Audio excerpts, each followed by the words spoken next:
All right, guys. So the video is the first one, the short one, introduction into this. What we're doing is loading up to YouTube. And so what I did while that was loading up was I went in and there's these three guidelines I want to talk about right now about how to start the painting. First, I drew out the objects, right? And you can see over there, there it is, there they are. There's the green carving thing, the gray bottle, and the cone, right? The black fabric in the background.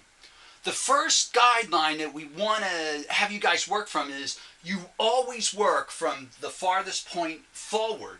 So just to tell you straight simple forward, you were doing a landscape and you're focusing on a tree and you get into the leaves and the branches and the paper's white, then you go like, oh whoops, I got to paint in the sky. Then who wants to go back in and paint in all those little shapes? So if you paint the background first, whatever's the farthest thing away from you, then if you have to adjust, it's easy to just go over.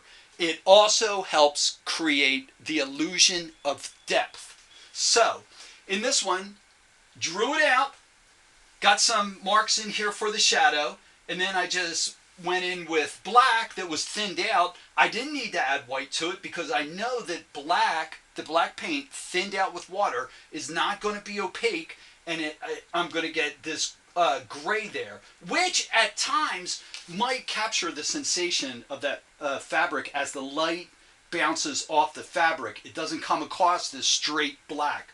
All right, so what I'm going to do now is I'm going to start getting in here and working. And I'm probably going to go into this bottle first since it's back a little bit. And I've got my paint out, obviously. I've got some grays out from the beginning. The first layer of paint I put down. And what I'm looking for is just a general, gray that speaks of the lighter area of the bottle. So I'm mixing one up, and when I feel like I have the gray I want, there's a simple trick that you can do. You take your palette knife, right? You get the gray on it, and then you hold it up, and I can look at the bottle, and I'm looking at the general idea, and I can go like, okay, in there I might be a little light, so I'm gonna add some more darker gray I already have. Darker gray that was already on the palette. I'm going to add that and see what happens here. So I go there and I go like, that's closer. So once again, I'm going to get in there with the right type of brush, probably a square one, this bad boy. I'm going to get some water on my brush. I'm going to thin out that paint a little bit. All right, there I am there. And I'm going to just cut in that shape of the gray. I think if there's highlights, I know I'm going to paint over them, so there's no need to cut around that shape. So, and here's the shadow, right there,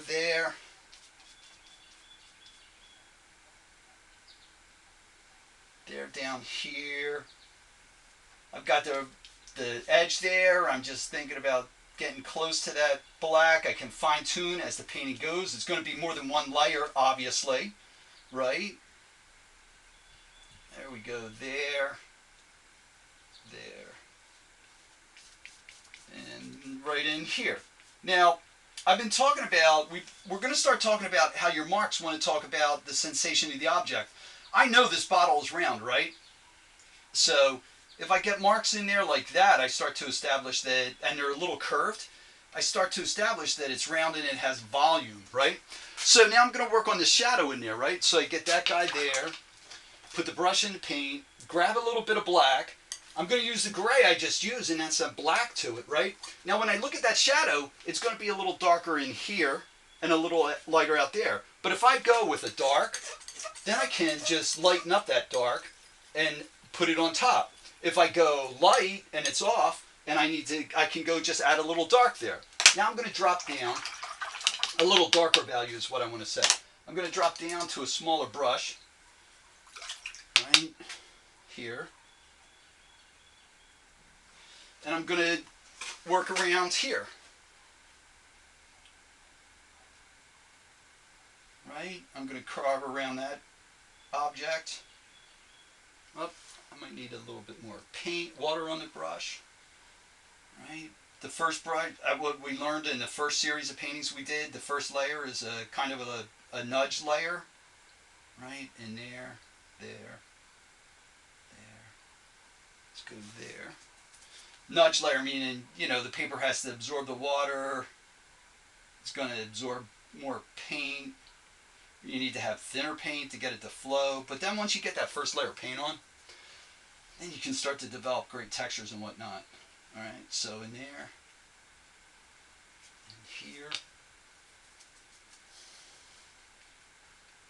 in here. And since I was talking about volume again, even in the shadow, there's going to be a sense of volume.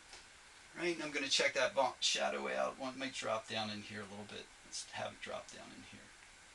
Right, there to there. All right, so some of my marks are going to be in here. Now, it might not seem like you can see them, but the idea is you're getting in, you're saying, there it is, I'm not going to forget about you. All right, so there's the bottle. So what do we have? We have the darker carving thing to do. That's got a thin layer of light gray on it. This guy in here, this is close to this, but it's a little darker in there, but it's not as dark as here, and it's also turning a little blue, but we're going to have to ignore that. But I'm going to go with the same gray I just used there for in here. And I know this has got texture, but the first thing to do is get the overall value in there, right? And I'm going to come in here and I'm going to go like, okay, it's got texture. It's got a rough edge. And I'm going to go in there. And this is kind of like the scumbling effect, right? All right. And then I can do this. I can do this really quick. I'm going to grab some light. I'm going to make a lighter gray from that to talk about how the light is hitting it on the other side, or to describe how the light is hitting it on the other side. And I think this is going to be the last thing I do because I think we're running out of time. Right? I finally got a clock, so now I can see what's going on. Time-wise, all right. Come on.